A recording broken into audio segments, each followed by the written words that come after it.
గత కొన్ని నెలలుగా సినీ పరిశ్రమ అంతా కాస్త కన్ఫ్యూజన్గానే కనబడుతోంది. ఏవేవో వివాదాలు చుట్టుముడుతున్నాయి. నిజానికి ఇప్పుడు టాలీవుడ్లో అసలు ఏం జరుగుతోంది? హరిహర వీరమల్లు సినిమా విషయంలో ఏం జరుగుతుంది? పవన్ కళ్యాణ్ను ఎదుర్కొనేందుకు ఫిల్మ్ ఇండస్ట్రీ నుంచి జగన్ స్కెచ్ వేశారా? తుఫాన్ రేపిన వారిలో ఇద్దరు ప్రొడ్యూసర్లు వైసీపీ అధినేతకు బాగా క్లోజ్ అని తెలుస్తోంది. ఇక ఈ విషయం పవన్ దృష్టికి వెళ్ళినట్లుగా కూడా అర్థమవుతోంది. ఈ క్రమంలో పవన్ నేరుగా లెటర్ రాయడం ఆ వ్యక్తికి గుచ్చుకున్నట్లుగా అనిపిస్తోంది. ఇంతకీ ఎవరా వ్యక్తి అనేది ఇక్కడ కీలకంగా మారింది. అయితే జూన్ 1 నుంచి ఏపీలో థియేటర్లు బంద్ వ్యవహారానికి 4 ప్రొడ్యూసర్లు ఉన్నారని ప్రచారం సాగింది కూడా. కాకపోతే దీనికి ఇద్దరు ప్రొడ్యూసర్లు శ్రీకారం చుట్టారని తెలుస్తోంది. వారు మిగతా వారిని రెచ్చగొట్టి హరిహర వీరమల్లు విడుదలకు ముందు అలజడి రేపాలని భావించారట. తెర వెనుక జరుగుతున్న పరిణామాలను గమనించిన deputy CM Pawan Kalyan silent అయ్యారు. రోజు రోజుకు థియేటర్ల వ్యవహారం జటిలం కావడంతో డిప్యూటీ సీఎం కార్యాలయం కూడా ఓ లేఖ విడుదల చేసింది. టాలీవుడ్లో రాజకీయాలు ఓ రేంజ్లో ఉంటాయని చెబుతుంటారు. ఏ ప్రభుత్వాలు వచ్చినా సరేనంటూ పైకి చెప్పడం నార్మల్, కానీ తెర వెనుక కనిపించని రాజకీయాలు చేస్తుంటారని కొందరు చెబుతున్నారు. అటు ఇటు ఉండేవారు ఇద్దరు ప్రొడ్యూసర్లు ఉన్నారట. ట్రెండ్కు తగ్గట్టుగా మారిపోతుంటారని సమాచారం. థియేటర్లు బంద్ చేయాలన్న వెనుక కీలక నిర్ణయం వారిదే నిర్ణయం అని అంటున్నారు. ఎగ్జిబిటర్స్కి ఫోన్ చేసి షేరింగ్ నిష్పత్తిలో వాటా డిమాండ్ చేయాలని కోరారట. ఆ ఇద్దరు మిగతా వారిని రెచ్చగొట్టి అలజడి రేపాలని భావించినట్లు వార్తలు వస్తున్నాయి. ఈ విషయం నేరుగా పవన్ కళ్యాణ్ దృష్టికి వెళ్ళింది. దీనిపై అగ్గి మీద గుగ్గిలమైన పవన్ నేరుగా క్యాంప్ ఆఫీస్ నుంచి లెటర్ విడుదల చేశారు. ఆ లెటర్ తగలాల్సిన వారికి తగిలిందని ఇండస్ట్రీలో కొందరు చెప్పుకుంటున్నారు. ఇంతకీ ఆ వ్యక్తి ఎవరనేది ఇండస్ట్రీలో చాలామంది పెద్దలకు తెలుసని కూడా అంటున్నారు. ఆ ఇద్దరు ప్రొడ్యూసర్లలో ఒకరు జగన్కి బాగా సన్నిహితుడని తెలుస్తోంది. ఇక ఆ వ్యక్తి వెనుక పొలిటికల్ అజెండా ఉందనే చర్చ లేకపోలేదు. పవన్ను రాజకీయంగా ఎదుర్కోలేక ఆ వ్యక్తి ద్వారా జగన్ రాజకీయం చేయించారనే ప్రచారం మాత్రం జోరుగా సాగుతోంది. ఆ వ్యక్తి ఎవరనేది పవన్ అభిమానులకు సైతం తెలిసిందని సమాచారం. దీనికి తోడు ప్రస్తుతం ఏపీ రాజకీయాల్లో లిక్కర్ అరెస్టుల వ్యవహారంపై రోజుకో కొత్త కథనాలు వస్తున్నాయి. ఆపై అరెస్టులు సైతం జరుగుతున్నాయి. అయితే ఈ విషయాన్ని అంత తేలికగా ఏం తీసుకోవట్లేదు డిప్యూటీ సీఎం పవన్ కళ్యాణ్. ఇన్నాళ్ళు ఓపికగా చూసినా ఇప్పుడు జూలు విధించడానికి సిద్ధమయ్యాడని తెలుస్తోంది. ప్రెస్ మీట్లో మాట్లాడుతూ ఘాటుగానే స్పందించారు ఈసారి. సినిమా వాళ్ళు అంటే నా వాళ్ళు అనుకున్నా, నన్ను మాత్రం పరాయివాడిగా చూస్తారా? తెలుగు సినిమా నాది అనుకుంటే నా సినిమాకే ఎసరు పెడతారా? ఇండస్ట్రీ నాకు ఇచ్చిన రిటర్న్ గిఫ్ట్కు చాలా చాలా థ్యాంక్స్. నా ఒరిజినల్ సినిమా ఎలా ఉంటుందో ఇకపై చూతురు కానీ అంటూ చూపుడు వేలితో హెచ్చరించారు AP deputy CM Pawan Kalyan. మరి గాడి తప్పిన ఇండస్ట్రీకి రిపేర్లు చేయడానికి ప్రణాళికలు కూడా సిద్ధంగా ఉన్నట్టు చెప్పేశారు. టోటల్గా తెలుగు సినీ పరిశ్రమలో పవనిజం కమింగ్ సూన్ అని సాలిడ్గా సంకేతాలే వచ్చేశాయి. జూన్ 1 నుంచి తెలుగు రాష్ట్రాల్లో సినిమా థియేటర్లో బంద్ అనే బ్రేకింగ్ న్యూస్ అలా చల్లబడిందో లేదో ఇప్పుడు తెలుగు ఇండస్ట్రీ వర్సెస్ జనసేన అనే కొత్త ఎపిసోడ్ వేడి పుట్టిస్తోంది.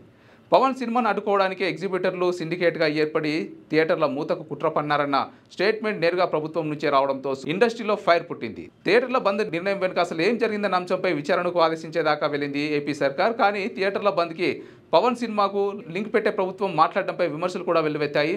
థియేటర్ల మూసివేత పర్యవసాలు ఇక్కడితోనే ఆగలేదు. పవన్ని బిగ్ స్క్రీన్ మీద చూసుకోవాలని తహతహలాడుతున్న ఫ్యాన్స్ థియేటర్ల బంద్ నిర్ణయంతో నిరుత్సాహపడిపోయారు. పవన్కి వ్యతిరేకంగా పరిశ్రమలు ఏదో జరుగుతోందన్న ఆందోళన కూడా కనిపించింది. పవన్ సినిమాను అడ్డుకుంటే విధ్వంసాలకు సిద్ధమేనన్న జనసేన క్యాడర్ నుంచి ఇన్స్పిరేషన్ తీసుకున్నారో లేక సినిమా ఇండస్ట్రీ ధోరణిపై ముందు నుంచే ఒక కన్నేసి ఉంచారో కారణం ఏదైతేనేం ఉగ్ర రూపం దాల్చారు పవన్ కళ్యాణ్. తెలుగు సినీ ఇండస్ట్రీకి నేరుగా వార్నింగే ఇచ్చారు. హరిహర వీరమల్లు విడుదలను అడ్డుకోవడానికే థియేటర్ల బంద్ అనే కుట్ర పన్నారని భావిస్తూ వస్తున్న పవన్ కళ్యాణ్ తెలుగు సినిమా పరిశ్రమపై కన్నెర్ర చేశారు. నేను సినిమా రంగాన్ని ప్రోత్సహిస్తే మీరిచ్చే రిటర్న్ గిఫ్ట్ ఇదా? మీరిచ్చిన రిటర్న్ గిఫ్ట్కి తగ్గట్టుగానే నా ట్రీట్మెంట్ ఉంటుంది అంటూ పవన్ శేషి నుంచి వచ్చిన సంచలన ప్రకటన చేశారు. పెద్ద ప్రకంపనలు రేపింది. అయితే కూటమి పాలన మొదలై ఏడాది పూర్తయినా సినిమా వాళ్ళు ఎవరైనా సీఎంని మర్యాదపూర్వకంగా కలిశారా? సినిమా రంగ అభివృద్ధికి పవన్ ప్రయత్నిస్తుంటే ఆయన సినిమాకి అడ్డంకులు సృష్టిస్తారా అని సూటిగా ప్రశ్నించింది పవన్ శేషి. ఇకపై సినిమా వాళ్ళతో ప్రభుత్వం వ్యక్తిగత చర్చలు జరపదు. సినిమా సంఘాల ప్రతినిధులే చర్చలకు రావాలని హుకుం కూడా జారీ అయింది. గత ప్రభుత్వం వ్యక్తులను చూసి పనిచేసింది. కక్ష సాధింపులకు దిగింది. జరిగిన అనుమానాల్ని అగ్రనటులకు ఎదురైన చీత్కారాలు అప్పుడే మర్చిపోయారా?